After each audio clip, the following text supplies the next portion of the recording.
Kate, there's a lot of movement on the FF boards right now, okay? All right. Someone on there just posted, hey, Peter Thomas was my grandpa. Just wanted to check in and say I love you guys. Isn't that cool? A humble brag. Big time. And this is the best part. He goes, we called him Grumps. Grumps? That's good, right? Grumps. Yeah. But affectionately. So he wasn't mean. No, not the way this guy talked about it. Okay. Isn't that cool? That's pretty cool. Yeah, and it's funny because I saw him, he had his own post, and it was upvoted big time, and everybody's loving it. I saw he had commented on another FF item, the same info, and it didn't really get the traction he wanted, so I think he was like, well, I'm just going to straight up post it. But anyway, Peter Thomas, narrator of Forensic Files, was known as Grumps for grandpas. That's kind of cool. You heard it here. Attention shoppers, we've got to clean up on ILH. What the other wolves think? A true crime cleanup on ILH. Diabolical. Starting now. Oh, he's telling you that she's bats. Howdy, Holtheads. Kurt Money here, alongside my co-host, Kateline. And we are here on a Holthead chosen episode of True Crime Cleanup on ILH. Pretty exciting stuff here. We had a fan leave us a 5-star review and say some really nice things in iTunes. Her name is Laura. What up, Laura? Thank you for picking City Confidential. The last place you'd expect of her. Now, before I read the IMDb, Kate, what's your history with City Conf? Have you ever partied with this before? I don't think I have. It's old. I feel like I would have remembered this. Yeah, I know the name. Like a lot of the good shows, they remade them about 10 years ago and called it the same name. So it's real fun to try and look stuff up online, okay? Because there are 2 season 6s for City Confidential.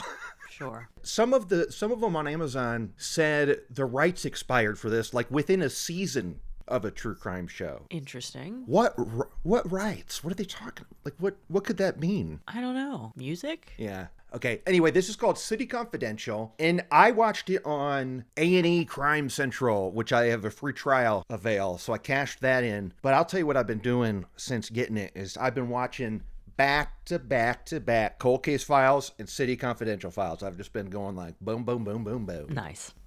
So it's a pretty sweet little streamer that I might just continue to party with. This episode is called The Phantom Hitman. Although when you look at it on Amazon, it says Knoxville, Tennessee, The Phantom Hitman. Now, for people who don't party with City Confidential on the reg, I didn't know what that meant necessarily. Did you? I didn't realize that we were going to get a very educational lesson on the history of Knoxville, Tennessee. Absolutely. I know more about Knoxville than I ever thought I would know. Yeah, this was a shock to me where I'm going, okay guys, I get table setting. These mofos talk about the history of Knoxville for 10 solid minutes. Flanked by 2 mountain ranges and carved apart by the Tennessee River, Knoxville's within spitting distance of some of the country's most breathtaking scenery. And you would think that maybe this is some backstory that will help inform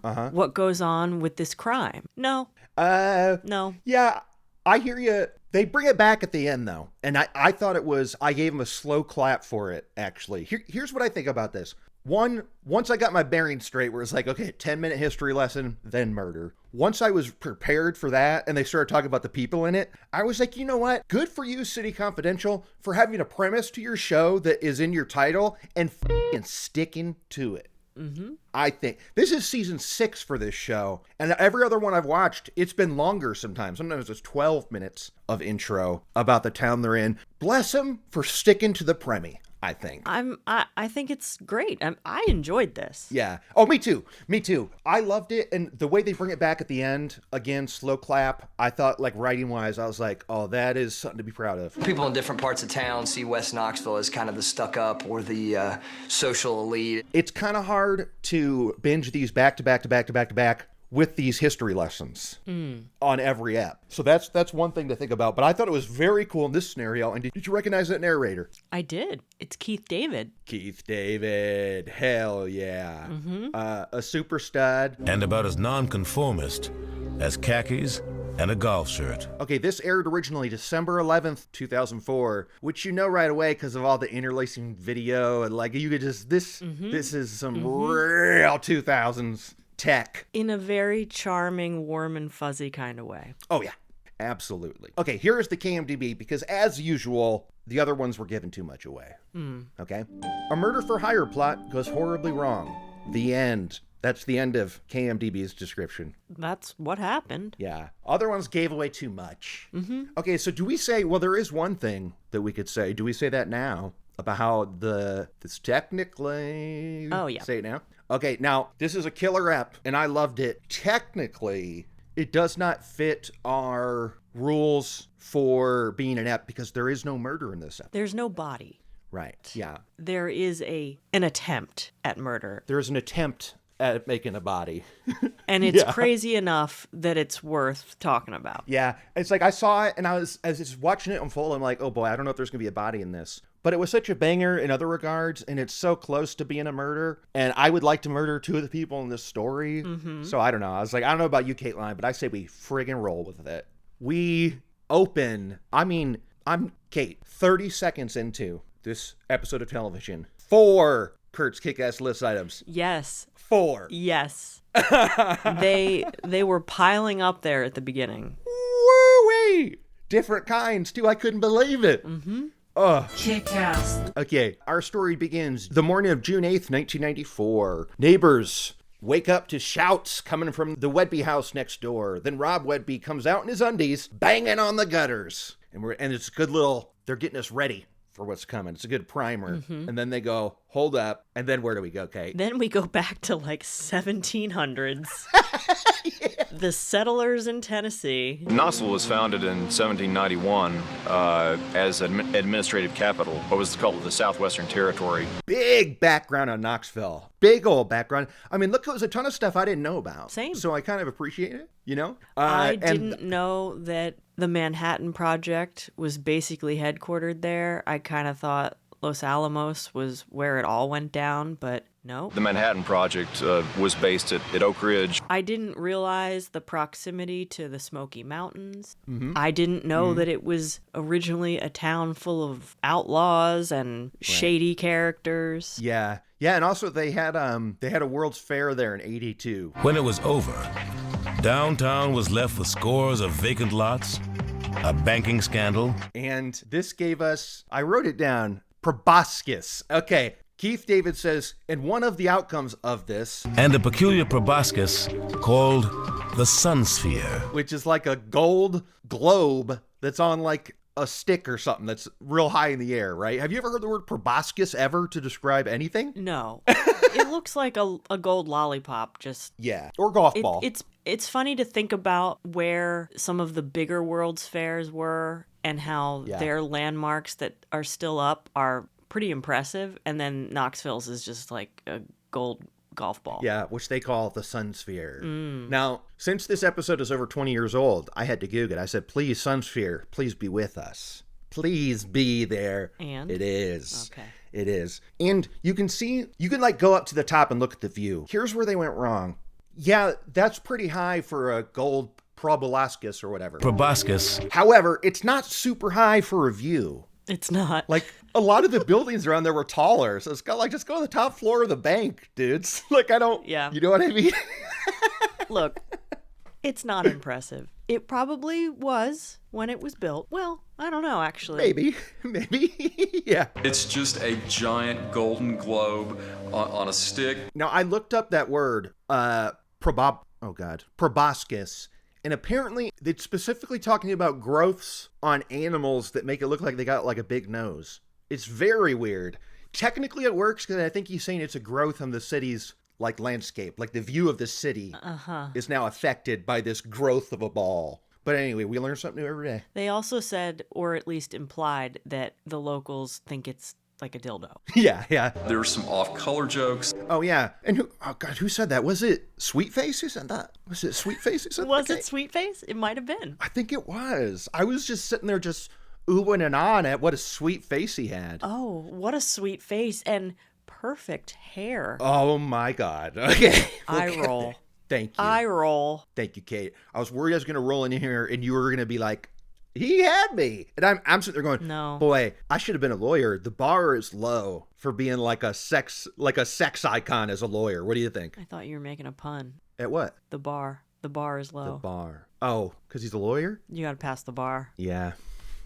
It's good, Kate. That's good.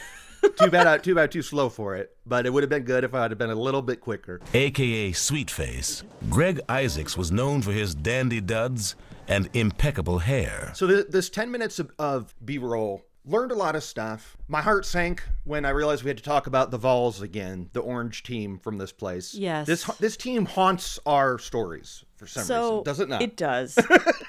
So Knoxville is home to the University of Tennessee. Their mascot is the Vols. And a Holthead, very early on, called us out because we incorrectly implied that a T sticker on the back of a truck could have been from Texas. Yeah. And she said, no, it's Tennessee, go Vols. And then she also said that Dateline says that. Yeah. But nowhere in that episode did Dateline say that. And I stand by us assuming maybe it's Texas. God, wait, now I just gotta... You don't think that was Laura, do you? Maybe it was. I hope she didn't pick this because she's a big Vols fan, and here we are. Well, she might be from Knoxville. Okay, well, here's what I'll say. This is why I introduced the Vols thing. My heart sank because I was like, great, this is a team that keeps showing up. And one time, somebody 3 years ago gave us a hard time about it. We still think about it. UT football's nuts. It's kind of a religion. 107,000 fans inside the stadium and probably 100,000 fans outside the stadium. But University of Tennessee is also the home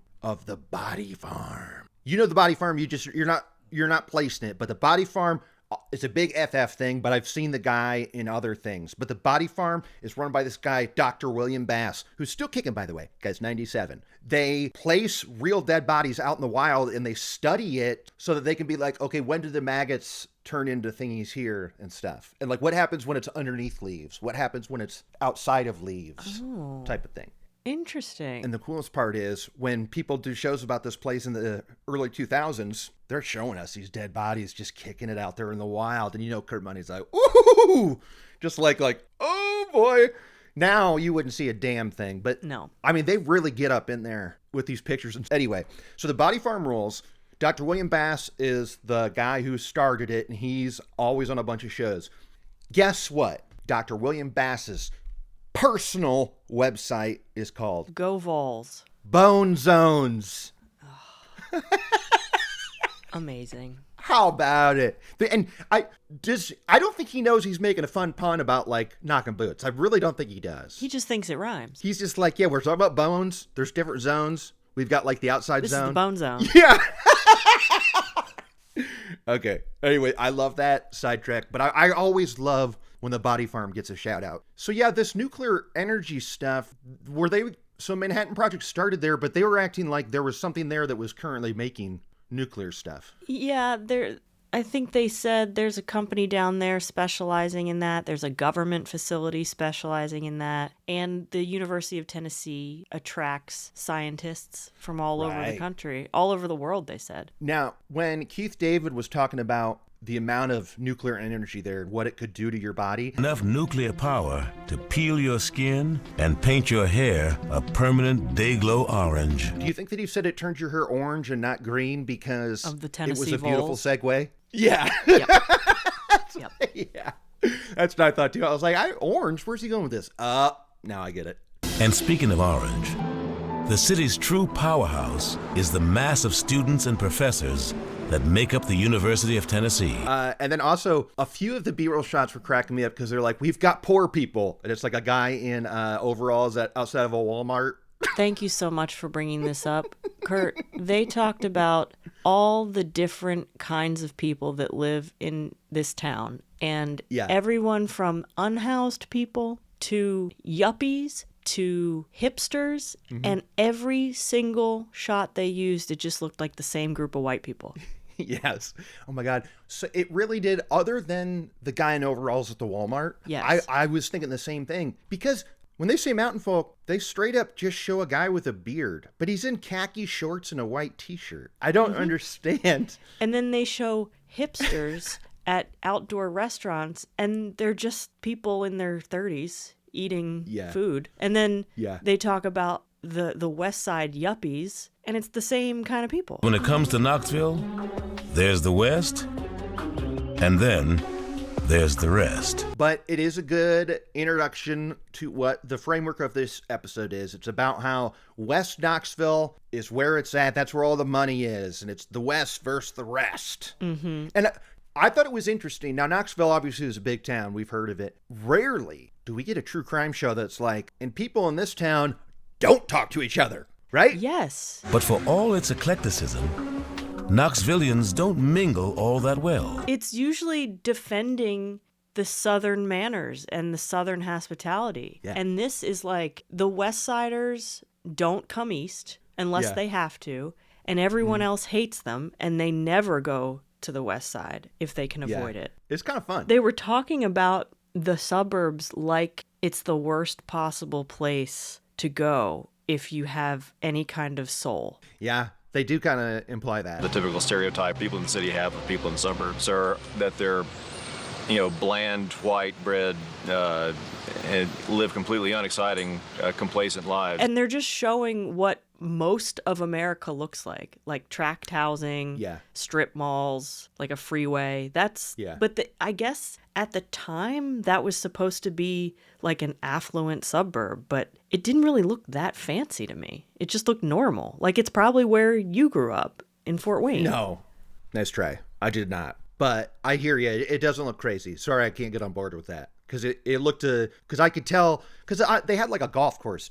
I mean, I didn't. Yeah, there's a golf course. There's golf courses everywhere. Yeah, look, I liked their little joke, although I'm not sure the joke works anymore. They said, there's a classic joke is, why don't West Knoxville women go to funerals? It's because they don't make black tennis suits. What's a tennis suit? Okay. I mean, what the ladies are wearing, the skirt with the little shorts underneath and stuff, I think is what they're getting at. I've never heard it referred to as a suit until this episode. I mean, a tennis outfit, tennis uniform, tennis clothing, but a tennis suit? Like a swimsuit? Yeah. And I hear where they're saying they are a lot mostly white because they're outside in the sun, but I feel like they probably make ones black now, don't they? I feel like they probably make them in all the colors of the sun. But back in this time, I guess things were, I don't know, maybe that joke is even older. I'll bet it is.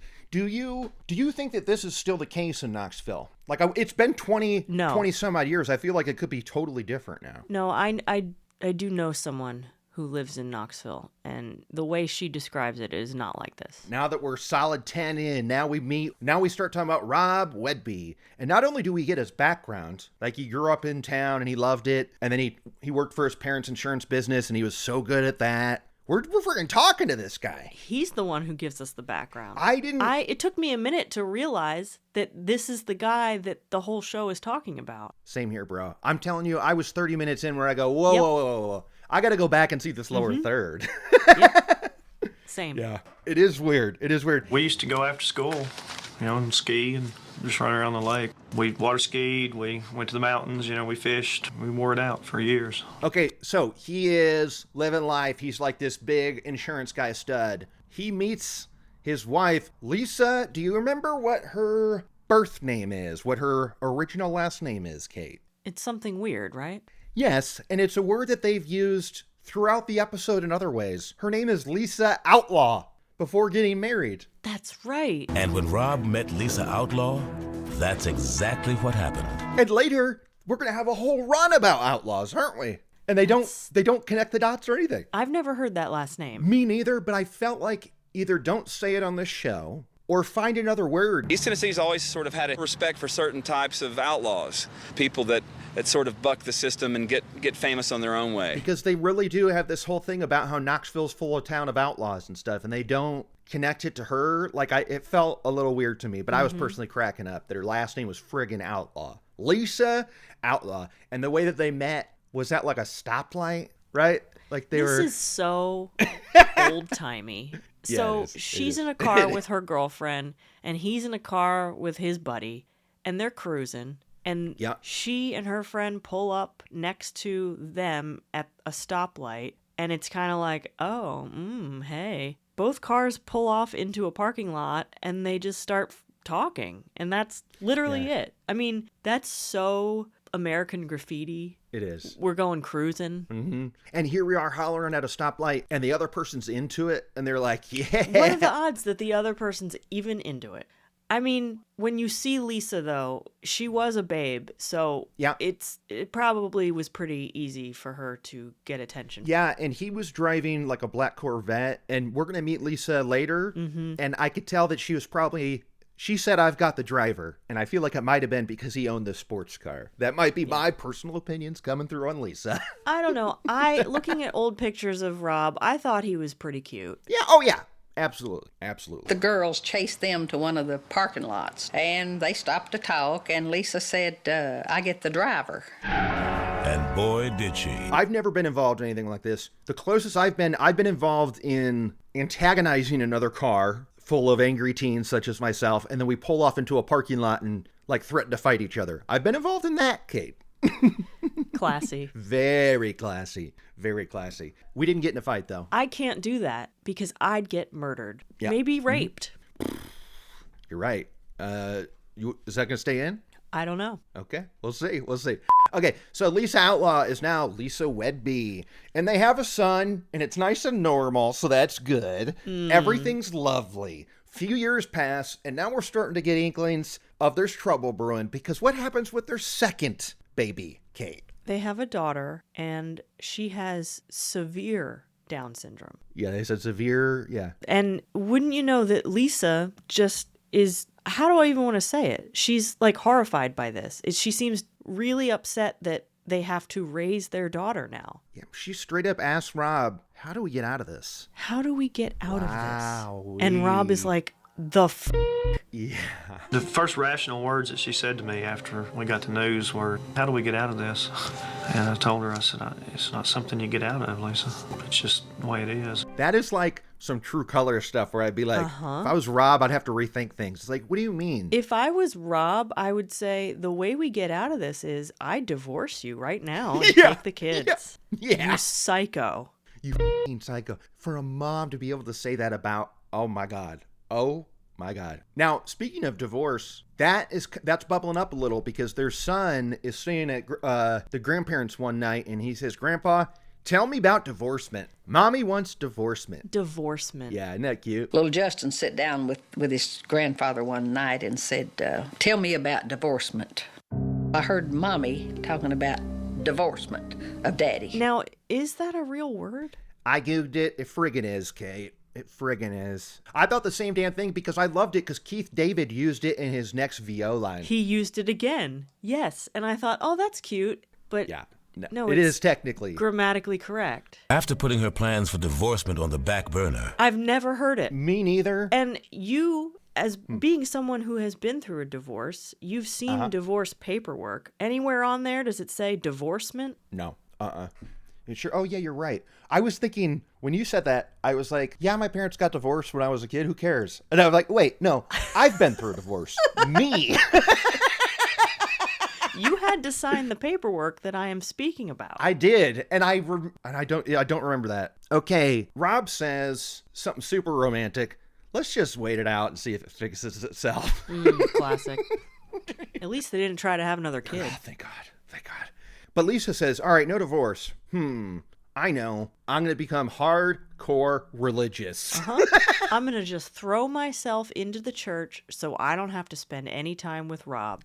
That's probably what it is, right? I mean, because he didn't go to that church. No, he did. He did go. But he didn't go to choir. He didn't go to the meetings. He didn't go to the dinners. The Bible study. She did every extracurricular church thing you could do. Yeah. And Rob's mom is interviewed, and she says, Lisa went to church every time the door opened. She went to choir practice. She went to dinners. She went to study groups. So she's there. She's friggin' loving it. And she's in the choir. And then now we're introduced to this stud of a man named Michael Frazier. Now, Kate's rolling her eyes, and so am I, because Michael Frazier ain't no friggin' stud. Tell us about Mr. Frazier. He is the organist. They call him an organist. Somebody else calls him an accompanist. Because the B-roll, he's not playing the organ. He's playing the piano. But wait, really?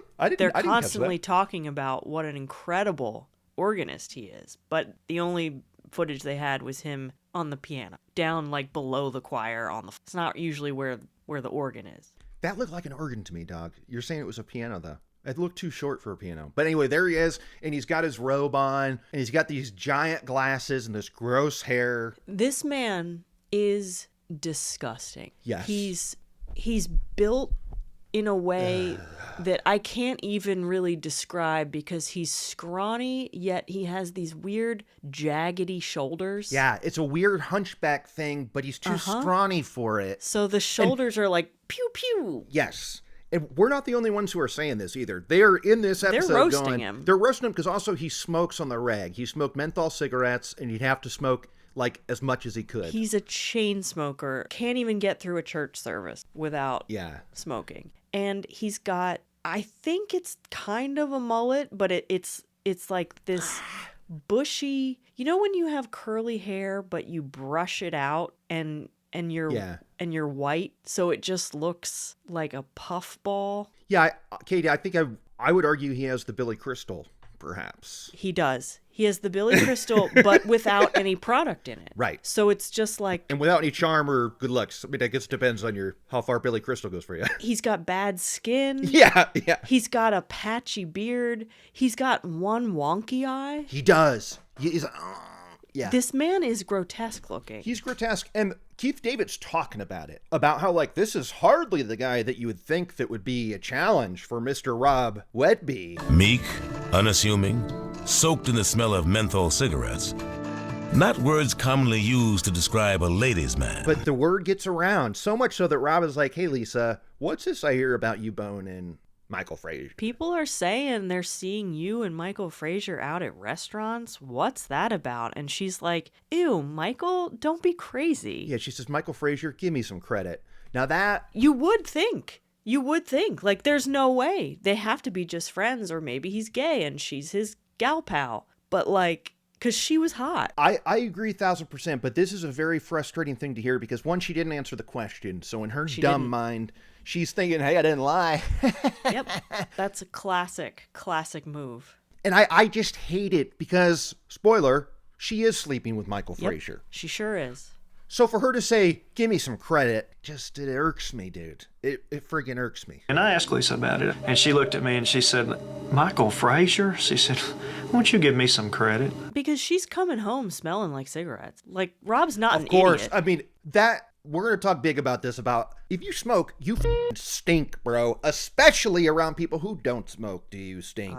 So there are a number of things in this episode going, well, why didn't it come up earlier? I want to know.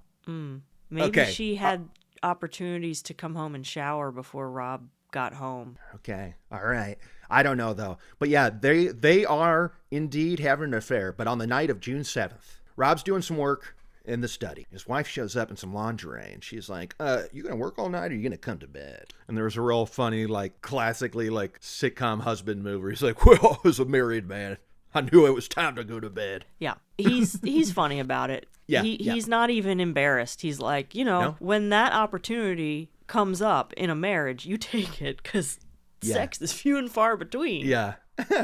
Being a married guy, I knew what that meant, so I said, I don't think I'm working anymore tonight. So he takes her to the bone zone. Mm-hmm. Yeah, there we go. William Bass is in the corner going, nice, thumbs up. They bone, he goes to sleep. He wakes up once to the smell of cigarette smoke, and he's going, that's weird. Nobody in this house smokes. Must be a dream. I'm going to let it slide because he was in and out of sleep. Mm-hmm. He might not have been fully out of it yet. But if I smell cigarette smoke in my house, I'm getting up because you're right, dude. Nobody here smokes. It might be your 5-year-old. Or it might be exactly who you think it is. Yes. Michael Frazier. Yes, it could just be. So he goes, smell like smoke. Weird. Anyway, back to honk shoeing. He goes back to sleep. Honk shoe. And then he wakes up to the sight of an intruder wearing white gloves, pantyhose over his face, and a Phantom of the Opera t-shirt. Because it's all black. He's thinking.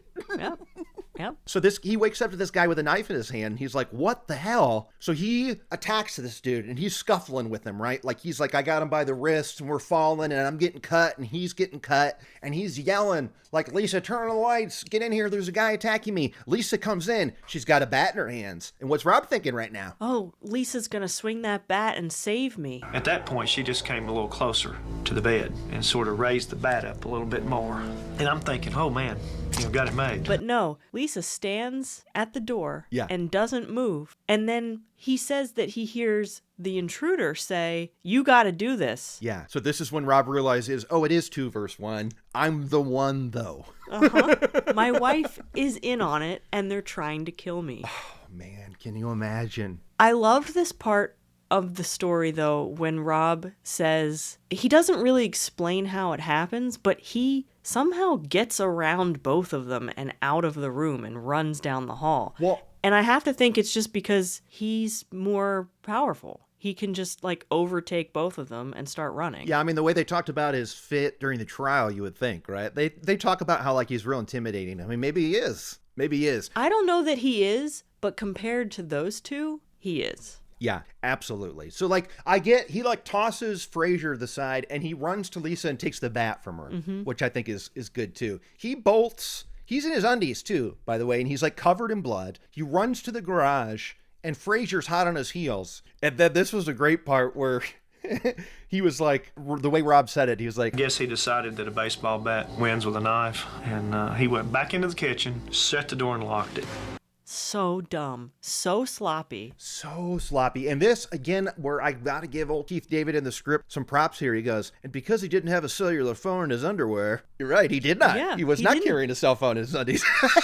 Since Rob didn't happen to have a cell phone stashed in his underpants, he was out of luck. So he gets the garage door open and he goes out and he starts just banging that bat against the storm drain and making all kinds of noise. It's like 1 a.m. until the neighbors call the cops because it's a noise disturbance. Now, that is the benefit of living out in a very affluent neighborhood. That's true. Because if that were That's happening in the city, no one would call the cops. They just go, shut the f*** up. People are making noise all night long. Doesn't matter. Yeah. I did think this was a pretty smart move on his part, and I was shocked that it worked so well. And quickly. Yeah, I feel like people would ignore it for an hour before they yelled out the window. The fact that somebody was like, oh, somebody's in trouble. 911. And then that neighbor came out and waited for 911 with Rob at the end of the driveway. In his undies, bloody. And he's like, Lisa tried to kill me. Yeah. First thing he said was like, she's in on it or something. And the neighbor is funny. I said, you know who it was? And he said, yeah, it was Michael Frazier. I mean, it just blanked me out. I'm going, the accompanist from church? Yeah, I like all the talking heads they do. They had talked to this neighbor admitted earlier that she was a fox. Okay, Lisa was a fox. She was a fox. I always thought she was a lovely lady. Very kind and sweet. It kind of creeped me out, though, that everybody that mentioned how foxy she was talked about her in high school. He wasn't. He was their neighbor. No, it was a different guy in the episode who grew up with her. Right. Yeah, that weird guy in the orange. People were talking about how hot she was as a child. Yeah. I was like, bro, pump the brakes. Yeah, that's true. Also, like, why'd they talk to that guy? He was a Vols fan, so that was a good thing. But then it was like, and she went to this high school, which I also went to. So viewers, that's why I'm in this episode, I guess. Just a little, adding a little color, a little flavor to the city, showing us the kind of folk that live there. Lisa went to Bearden High School, and that's where I went to school. So this is my favorite part of the episode, is the cops are there. And now, Michael Frazier, he's nowhere to be found, right? This dude, he's gone. But Lisa comes out, and she's going, oh, Rob, you're hurt. Oh, Rob. Oh, Rob, are you cut? And he's like, yeah, bitch, I'm cut. You know, get out of here. He like shoves her away. He goes, you stand over there. You know I'm cut. It was your idea. The balls on this lady to be in there and go like, well, I'm just going to pretend like I wasn't in on it. Oh, my God, I can't believe it. Are you okay? She's trying to act like she didn't know what was going on. He says, oh, Rob, man, you're cut. I said, yes, I'm cut, Lisa. And I said, go, get over there. You know? Rob is like, no, you're not okay. Cops arrest her. They throw the cuffs on her and bring her downtown. I was really hoping for some interrogation footage. Yeah. Because I wanted to hear her when she flipped. Because eventually she admits that she was having an affair with Michael Frazier. She would not admit anything about the murder attempt. When she first went in that room, she probably had to be like, what's going on? I mean, I love my husband. I mean, what's going on? And I just find him covered in blood and cut, and a man ran out. I want to see that. Absolutely, I do. I don't... Okay, yeah, let's just let it unfold. But I cannot... I can't the gall of these two, especially Lisa, of what happens now from here on out. I can't believe they ever showed their face in public again, and yet they do. Oh, and boy, did they. It is nuts. Okay, so he's arrested. They get Frazier at his house because he had run out and hid in the woods, and they camped out at his apartment, and when he came back, they arrested him at 6 a.m. Now, this was not mentioned in the City Confidential. It was in an article I read about this that said that Frazier was also married. Oh, they never mentioned that. Now, this article also called Rob John the whole time because apparently I think Robert was his middle name, but I don't know if I could believe this article because they kept saying John Whedbee the whole time, and I'm going, his name's Rob. It's Rob. So, like, who knows? But they did say that Frazier was freaking married, which I think would have been nice to know. That would have been nice to know. It makes them even shittier. Yeah, especially how we're going to paint this Frazier guy. Like, I don't know. I guess I believe it. But anyway. Speaking of articles, at one point when they show their mugshots and they show the mugshots are on the cover of a newspaper saying that they got arrested. And if you zoom in on that newspaper article, it said that Lisa and Rob's then 4-year-old daughter with Down syndrome, bedridden because she'd had a stroke. What? And they never mentioned that anywhere else. Like, that makes it even worse. So when they said she had severe Down syndrome, you understand that this child was like 24/7, needed 24/7 care. And I have to think that Rob is the only one doing that. And my God, I mean, we forgot to mention that on the Mother's Day previous to this event, because Michael Frazier, he wears a lot of hats. Not only is a Phantom fan, okay, he plays the piano, supposedly organ in the church. He's also excellent writer for the local newspaper. As the lifestyles editor at the daily newspaper, the Oak Ridger, Michael was one hell of a writer. Tell us about this article. It was titled, A Mother's Nightmare, A Mother's Dream. It was a frigging, like, special feature about Lisa. About Lisa and her special needs daughter. And what a great mom she is. She's Mother of the Year. That at first she was so scared and just wanted the best for her daughter and didn't know how to do it. And now it's become such a gift and she's just such a loving, doting mother. And Rob's like, bullshit. That would be me. She wanted nothing to do with the kid. According to the article, Lisa pretty much invented everything from sliced bread. It was pretty weird. Yeah, and Rob talks about it too. He's like, the article is weird. So K-Mon wanted to read it in its entirety. Couldn't find it, Kate.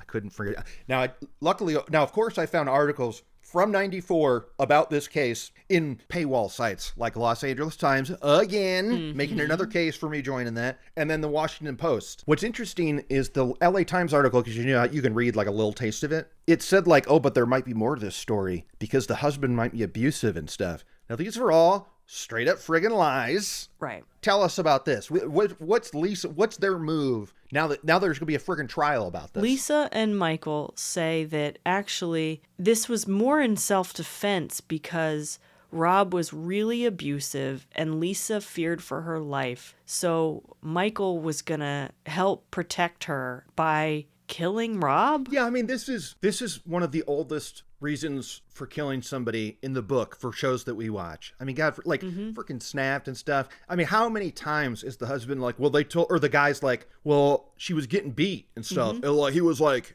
touching their kids. And so like, I couldn't let that happen. And I totally believe that she probably did say that to Michael to get him to do this for her. Yeah. But it was interesting that when they went to trial, their angle wasn't, I had nothing to do with this. It was, yeah, I did go in there planning to kill him, but it's because he was abusive. Yeah. Which you still can't do. Like, I don't understand that argument. It's still attempted murder, even if you're trying to murder a murderer.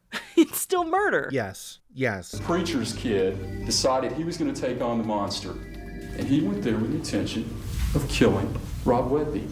Like later on at the end of that, they're like, so was Lisa manipulating Frazier and stuff? I feel like she absolutely was. I don't know if she was ever into this guy. I feel like she just wanted a dope to do this thing, right? She just wanted Rob out of the way so she could get his life insurance and live her own life. But what'd she do with that baby? I mean, that was probably part 2. Maybe she was like, Michael, you take Rob. I'll take out the daughter. Oh, that's bad. Oh, that's bad. That's bad. This is wrong. Where was their son and their daughter the night of this going down? Because if their daughter is bedridden would that imply that she is in bed in their house? Yeah. Or were the son and the daughter conveniently at grandma's that night? Well, I don't know. That's a good cue. I mean, the way they talk about this house being super dope and big, maybe they was on the other side of the house or something. I don't know. But then we see what the house is, because Rob still lives in it. Yeah. And it's not big at all. It's totally regular. It's like a regular split-level house in the suburbs. Okay, well, let's wait to talk about that, because that's the fun wrap-up part. So, this trial is brewing. Lisa is throwing all the mud she can. He abused the kids. He raped me. All this. And, also, they were interviewing, like, local color of Knoxville, like a musician and a this and a that. And the musician they were talking to, Todd Steed, was like, someone was reading the article and just started crying. And it was pathetic and sad. And I don't know if he meant the attempted murder or this woman crying about it in public. What do you think? Hard to say. Yeah. I remember someone reading the story out of the paper and crying, just because it was kind of pathetic and sad. They also talk about how the town has a dark sense of humor. And because nobody died. Everybody survived this. Like they were looking. It's easy to joke about these idiots who blew this murder for hire plot. But if he had died, I don't think they would have been doing that. No. There was a few things where they were like, the town does this. And I'm like, I don't know if that's accurate. How do you judge something? I wouldn't know how to judge it if my town had a dark sense of humor when there was a murder. I don't know how I would judge it. People love to talk about their cities like they're really, really special. And then they say things about the city that describe every city. Yeah. There's a thing, I see it on like Instagram all the time where it's like, only in Cleveland, and you see like some crazy thing on the street, and it's like, that could be anywhere. What do you mean, only in Cleveland? I couldn't agree more. It's like a crazy guy dressed in a wacky outfit and with a pig on a leash or something. It's like, who gives a shit? That could be anywhere. Yeah.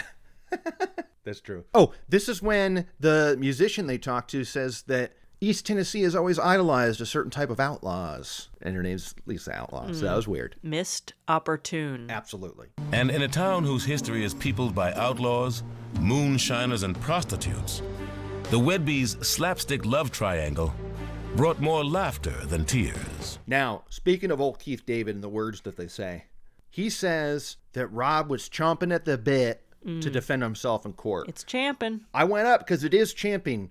However, when you Google it, people have said it wrong so much that chomping is also accepted now.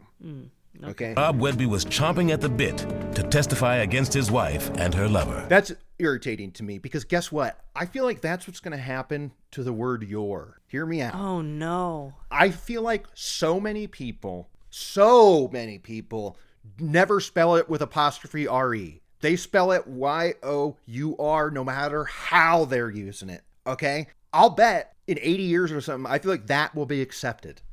What do you think? I don't condone AI, but I think AI might save us on that because it's spell checking and correcting everything now. Even if you're just writing a caption, like doing something where you wouldn't think spell check would be on. Now AI is just constantly rewriting stuff. Like even when you're texting, changes it, apostrophe R-E. Right. Well, that's not AI on the phone. I mean, that's just spell check, right? But the suggested words and the spell checking is technically AI. That is the computer doing it. But what did you call spell check in 2022? It did the same damn thing. True, but it's just that now people are using it everywhere. Okay. And they're not even writing their own captions or anything. They're just having AI do it for them. Yeah. TikTok keeps asking me if I want to create an AI version of me and make videos. And I would be like, only if I can then kill you, TikTok, in a world where I can go murder you. Then I'll be this AI person. Otherwise, stop asking me. I'm never going to want to do it. I know. Okay. And unfortunately, the mindgrapes are being outperformed by AI versions of people. Yeah. People are just making the same kind of like show wrap-up stuff with AI in 5 minutes. And it's dog shit. Yeah. Thanks for bringing that up. Yeah. Well, I want the Holtheads to know you're never going to get the kind of quality from those AI things that you're going to get from the mindgrapes because Kurt Money puts blood, sweat, and tears into his programming. I love it. Thank you, Kate. Mm-hmm. You're damn right. Good, honey. Okay, back to this attempted murder. They're in trial. It's like September of 95. Here's something else crazy. After the arrest, before the trial, these two are still dating. And they're seen out and about together. And they're staying at Rob's chalet, they said. Oh, like yeah, another because property head. they have multiple homes. Yeah. You know what? Honestly, that reminded me of old Howard. Or that piece of shit Howard, how The he lake took his house. mistress. Yeah, remember that stuff? Oh, yeah. Classic. I'm sorry, what? But yeah, they're still friggin' dating. This is where I get worried in the VO of the show, because the way they're talking up this lawyer that Michael Frazier gets, I'm like, oh, I don't like the direction this is going one bit. I don't like it one bit. And this is where we meet old Sweetface. I'm not even sure I wrote this dude's name down. I think I just wrote Sweetface. He's just Sweetface. Michael Frazier had one weapon that prosecutors couldn't combat, Sweetface. And that is how he's known in Knoxville, as Sweetface. Yeah, and they talk about his impeccable taste. Like, he's dressed so well, he takes care of himself, he's so handsome, and he's perfect hair. And you look at him, and he is just a run-of-the-mill, bloated Southern white guy. Yeah, and his hair, I mean... It's floppy, but it's not floppy. particularly great. They were really sucking on this guy, and I was like, oh, this is trouble. Because also, he had on a classic 90s look that I've never liked, white collar on a blue shirt. I didn't like when collars are different colors in the shirt, Kate. Yeah, you know what? A lot of villains in 90s movies would rock that look. Like, not like a bad guy, but like mom's new boyfriend. Yeah. You know? Okay, this is when I got really worried. In a move that would only work in the Bible Belt. Great. Oh, boy. But in a tactic that could play well only in the Bible Belt, Isaacs put Michael Frazier on the witness stand. Great. Where's this friggin' going? Michael Frazier gets up to the stand, and tell us about the defense's position here. If I do, I'm just gonna get so pissed, Kate. I need you to describe what their moves are here, and then I'll tell you whether or not I liked them or not. Well, old Sweetface, he says that there is no disputing. Michael tried to kill Rob. He did, but he did it in self-defense. I was going to do whatever I had to do to protect Lisa. He paints it as self-defense because his whole thing is that, yes, he went there to kill him, and he was going to do it because he was this big bad man, and he was going to protect the love of his life. Not his wife. The love Not of his wife. Yeah, he's going to protect her, goddammit. And then when he got there, this was, again, words, like the power of writing. Like, because he says, I saw the light and the light saw him. He says this on the stand, and it reads it of like God told him not to kill this guy. And then in almost a religious metaphor, Michael Frazier looks at the jury and says, when I saw the light let me see him, and I knew I couldn't do it. But all of a sudden, there's this naked guy with a mustache who's attacking me. I don't know what to do. Even though I'm the one with the knife attacking him first, because, I mean, the prosecution tried to argue he was asleep. Yeah, we hear him say, but he was asleep. Dude. I planned on protecting Lisa, however I had to. Protecting Lisa? Yes. But Mr. Whedbee was asleep. I'm so frustrated watching this because, again, the way they set this up, this is going to work for some reason. And it's so frustrating to me because old Sweetface goes, so there he is, okay? And, like, he's a fan of the opera shirt, okay? And he's got gloves on. He's got surgical gloves on. And then, like one of the Stooges, he bumps the bed as he's turning to leave. And then he runs away and hides in the woods. Hardly the actions of someone that's serious about harming an individual. And I would go, Sweetface, tough dude. You're right, it's not. It's what someone looks like who's very bad at trying to seriously harm someone. He already made his choice. Yes. And Rob, the night that this all went down, very clearly said that Michael and Lisa were saying, like, you got to do it. You do it. No, you got to do it now. Yeah. Yeah. That contradicts whatever Sweetface's whole spiel is here. Yeah, because their position is that when he realized it, that he was on the defense because Rob came after him. But yeah, as soon as Lisa comes in, Frazier's going, you got to do it. If you want it to happen, you got to do it. That doesn't sound like somebody who found God in this moment. No. And wouldn't you know it, verdict comes back. Oh, he's guilty, but he's guilty of... attempted manslaughter. Attempted voluntary manslaughter. I didn't know that was a thing. I didn't know you could attempt manslaughter. And yeah, I did. I have to think that these jurors were just captivated by Sweetface because that is bullshit. And then the prosecution is like, he had gloves on. Yeah. The nature of manslaughter, there's no premeditation involved in that. What about the gloves? What about the stocking mask? Yeah. Now, what we didn't say is that at some point before they had sex, Lisa let Frazier into their house and he hid in the basement and apparently was smoking cigarettes in there, which again is like, he was smoking while he's hiding in this basement of a non-smoker. I don't understand this guy.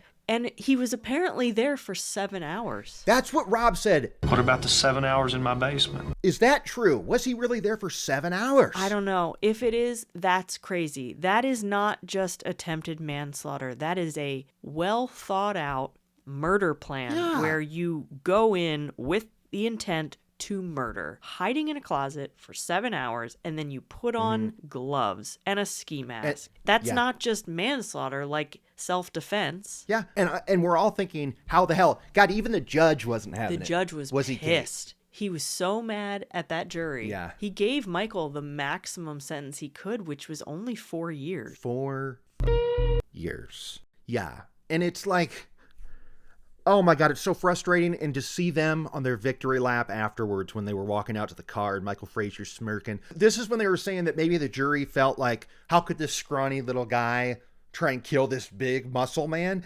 And I'm going, I still don't see that, you guys. Like, when he had a giant knife and he ambushed him while he was sleeping, he could have done it if he didn't suck at it. Right. Mm-hmm. And then they go, but then Keith David lets us know, well, if you were mad about Frazier's sentence, wait till you hear what Lisa got. What'd she hit with, Kate? She got like a year. 1 year. Of probation. She got sentenced to prison for a year, and then, like, I don't even think she served it all because she got probation or something. Well, even if it was just a year, I mean, it's not enough. No. I mean, it is so crazy to me. One, the prosecutor was like, I can't believe they went with that for Frazier. And then she said, well, it was an option. And I want to go, why was it an option for them? It should have been, attempted first-degree murder or nothing, right? Yeah, yeah, like, absolutely. Why put anything else on that list? You've got them dead to rights. You've got them. So why is the judge so mad, and why is the prosecution mad if they agreed to that as being one of the things they were going to go for? Ugh, so annoying. So yeah, but Lisa gets 1 year, and this is great. So Frazier and Lisa, they date for 6 months afterwards. However, during Michael Frazier's trial, they are separated. And do you know why we know that? Because Lisa's there with her new boyfriend, future husband. Lisa moves on fast. Can you imagine when she got carted off to jail, she took off her wedding ring and handed it to him? Did you see that? No. If you're Michael Frazier on the stand and you're talking about how much you love this woman, and there she is in the front row with her new boyfriend. This is why, to me, I agree. Lisa should be punished more. Or the same or more for using him. This is her doing. This is her doing from the very beginning. She didn't want to sleep with this guy. It was like a means to an end. Was she Machiavellian? Was she truly in love with Michael Frazier? Or was she just a confused mother? You'd have to ask Lisa Whedbee. So then what about Michael Frazier's wife? Good call. I don't know. Again, it could be that he's not married. And this was, because this article had come out like the day after it happened. Right. It could have just been kind of confusing and a misprint. But yeah, they've been out for years and years and years. This episode was 2004. They were long out by then. They're living their lives. And actually, Lisa Whedbee, or as she's known now, Lisa Weatherly, hitting you with a link. Guess what she does? She sells insurance. No, she does not. She sure does. She's been doing it since 2000. Oh my God. Yeah, so there must have been a few rough years there. But did you see that link I just sent you? There she is. Oh, she loves animals. Yeah. Isn't that great? She competes in triathlons. Psycho. There was even a YouTube video that I played that she was talking in that the comments were turned off. Gee, I wonder why. I wonder why the comments were turned off. But anyway, so she's just living her life. She should have done 20 years in prison or something. Don't you think? She is pretty, though. Yeah. Yeah. She was Fox. Okay. I loved the choir guy. Like, there were people from the church that were like, we had no idea it was this. Like, we were shocked. And the one guy says, I was shocked because Frazier was such a weenie. Mm-hmm. You called him a weenie and he laughed. No way he could do this on his own. He was a weenie. That kind of jovial attitude about insulting someone like that, it's a long lost art that's no longer in true crime shows. You never see that kind of loosey-goosiness. You have to speak respectfully. Yes. And it bugs the hell out of me because that's why I love these old shows from the 90s and the early 2000s, where there's a little bit of flavor in here. It's like, we can call this guy a weenie. He tried to kill somebody and couldn't do it, and he sucks, and we hate him. So I think it's okay if we call him a weenie. Like, what's the big deal, right? Yeah. Oh, this was super friggin' frustrating. Oh, what I loved, though, is at the end, they tie it all back together, because Keith David says, but you know what? Rob's still in that house, because that's pretty hot property. Quite frankly, there's only one reason I'm still there. It's a good house in a good neighborhood, and to duplicate it would cost a lot of money. For Knoxville's elite, West is still best. Like, it's tough to get that spot in the West, man. So this, to me, I thought was beautiful writing. They plant the seeds in the beginning about how important it is, like where you live and stuff. And at the end, he's like, and he still lives in that house because, goddamn it. Don't you think that's good? It is. But I'm also rolling my eyes because the boomers are hoarding all the wealth and he's got multiple homes. And it's like, bro, just sell them. You gotta get on with it. Although it's been 20 years. Maybe he has. Yeah, I wanted to know. I did Google Sweetface, and I'm annoyed he did age kind of okay. Okay, that's why I didn't hit it with a pick, because the musician they talked to, Todd Steed, the guy who said some funny things, you look at him now, he looks like he's 100 years older. Like, it's real crazy. But I'm curious if he's still there. You think Rob's still with us? You think he's still selling insurance? I don't know. Hear me out, but he kind of has the build of someone who would have a heart attack. Yeah. And I don't mean like he's in poor health or overweight or whatever. No. He's just like a burly guy. Yeah. No, I agree with that. And we also got to say that they make a point of saying that Lisa, her part of her grand plan was, I'll sleep with him because he goes to bed after we have sex every time. I thought that was a really funny detail. She then went upstairs to have sexual relations with her husband because he always went to sleep apparently after they had sexual relations. So what do you think Frasier's thinking when Lisa's like, all right, here's the game plan. I'm going to go have sex with him real quick. And then you pop out and kill him. He's probably just like, okay. Do you want to go to Phantom with me next week? That's why I wore the shirt. Speaking of Phantom shirts, I think it's time for those lists. What do you got? Kate's unnamed list. I don't have anything. I don't think you do. Certainly not a small town. A lot of town talk, but not small. You're right. All right, so nothing for you. On to Kurt's Kick-Ass List. Kick-Ass List. Everybody buckle up. Here we are, first 30 seconds, Kurt's Kick-Ass List. We get a mention of Shakespeare, Keystone Cops, Phantom of the Opera, okay? 1 part Shakespeare, 2 parts Keystone Cops, and a special appearance by the Phantom of the Opera. Then the title sequence starts. We hear VO. It was like a movie. To think about it was like a movie. 4. Instantly. Right out of the bat, I'm going like, this is awesome. I friggin' love it. Okay, Phantom of the Opera t-shirt. Kurt's Kick-Ass List. Michael dressed in a black Phantom of the Opera t-shirt wearing white surgical gloves. I mean, that was for the Broadway show. This was in 94. Still, that's media, culture. Keith David says when he's sucking on Sweetface like nothing else, he goes, makes Atticus Finch look like a bush leaguer. That's a To Kill a Mockingbird reference. Armed with enough charm and intellect to make Atticus Finch look like a bush leaguer. No, he does not. How dare you? Yeah. Come for my boy Atticus. Yeah. Who is a smoke show compared to Sweetface. Yeah. It's Gregory Peck. In those fine-ass glasses and suits. Hell yeah. Yeah. And is there a better compliment for... They also called him Johnny Cochran, which I thought was a little weird. But do you think that Sweetface, like, he probably cranks it to that VO, this Atticus Finch line? Oh, probably. Could there be a better compliment for some sleazy lawyer? You're better than the best fictional lawyer to ever lawyer. Like, he's got to love it. Ugh, he also, sucks. Okay. Don't compare him to Johnny Cochran either. That's an insult to Johnny. Yeah. I think it was just because of how he used the media. And how successful he is. Like, he doesn't sound like he ever loses. No. And, well, maybe it's because he phrases things like this. He says he won this trial. You know, I've just tried the biggest case in Tennessee and we won.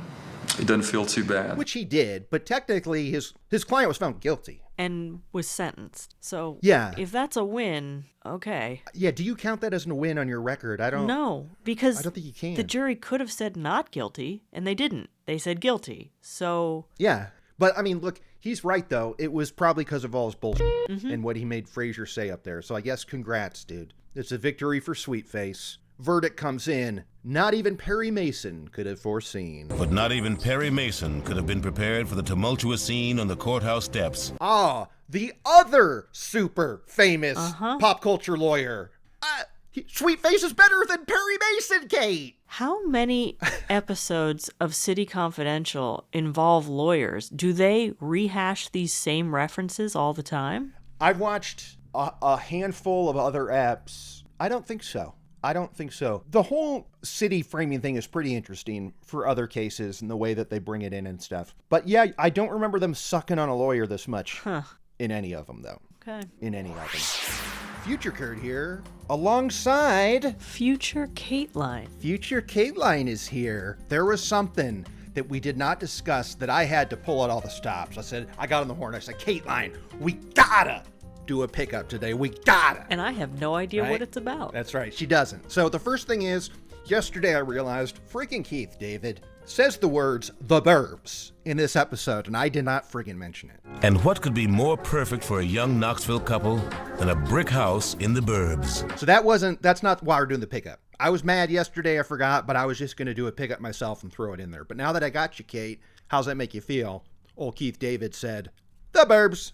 I'm sad for you. What? What do you mean sad? Because you missed it. Well, here we are talking about it. So and actually, yeah, this future thing will be planted after the list. So let's just add that to my list. That's number 1. Okay. Okay, glad we got that out of the way. Now, Kate, I'm going to text you an image of something that they showed in the episode that I could not believe we did not discuss in detail. Okay, so here it comes. All right. You want to know, why is he dressed like he's going to the dojo while they are dressed like they're going to church? Dude, yeah. What is up with this family photo? Now, Kate, dojo, very funny. He's wearing a robe. I mean, that is his robe. Oh, it is? Yeah, zoom in on that. And you could tell he's like embarrassed, like his tit's going to be showing because he's holding it against his stomach. So he's wearing a robe with white pants? No, I think the best as I can tell, because again, it's very weird. It's like he's got a robe on. She's got some sort of frilly thing on. The boy looks like he's wearing Eleven's outfit in Stranger Things when she gets into the tank, like a little white patch-up vest thing on. What is the theme here? What's the theme? Is this a church photo? The robe. What is up with the robe? I'm just saying, if it's a church photo, who knows? This is... I do miss this about awkward family photos and stuff. We don't have it so much anymore because people have phones and not everybody's going to Sears to get their picture taken. But these were the kind of gems we could get. I'm so baffled why he's in a goddamn robe, and he's so clearly nervous about it. Like he's holding it so you don't see his chest hair. Also, his wife and son are turned away from the camera. Yeah. And then really straining their necks to look back at it. Yeah. It's so weird, while Rob is just dead on. And the way that he's kneeling with one knee up, I mean, it could be that they're turning so far directly to the camera because if they were facing forward, they'd be looking dong out at Dad there and with his robe. I mean, right? Look at it.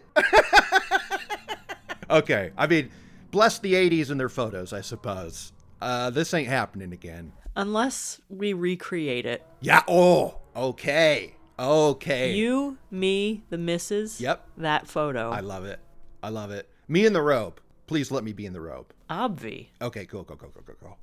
Yeah, I'm in. And while I got you, another thing we didn't talk about is that Lisa's verdict was frustrating. She got 1 year. But we didn't talk about perhaps the most frustrating angle is they let her do an Alford plea. Oh, yeah, they did. Why? Why on earth would they let her do an Alford plea when they have her so dead to rights, Kate? Mistakes were made, Kurt. Alford plea is for one reason only, to save the face of the state when they put someone in prison for 30 years and they got to let them out, like the West Memphis 3 or whatever. It's a phrase that they can do so they don't get sued for $100 million. That's the only reason that word exists. I don't get why they'd let her say it. I don't know. All right. Well, let's throw it back to the currents. Thanks for stopping everything, Kate, to take a look at this man in a robe. Okay, back to it. But that's going to do it. Great friggin' episode of True Crime. Many thanks to Laura. I'm going to keep... My plan was to cancel that free trial, but I'm like on a mad dash. I'm literally on cold case file. Next step. because they got a lot of them on there. And City Confidential as well. I'll sprinkle those in. But anyway, great. Thank you for the review. Thanks for picking this up. It was an excellent choice. And any other Holtheads who want to do it, go for it. You just got to leave a 5-star review on iTunes and say something awesome. And then you could pick a true crime episode for us to talk about, like this bad boy right here. You got anything else, Kate? That's going to do it. And on that note, I'm Kurt Money. I'm Kateline. Proboscis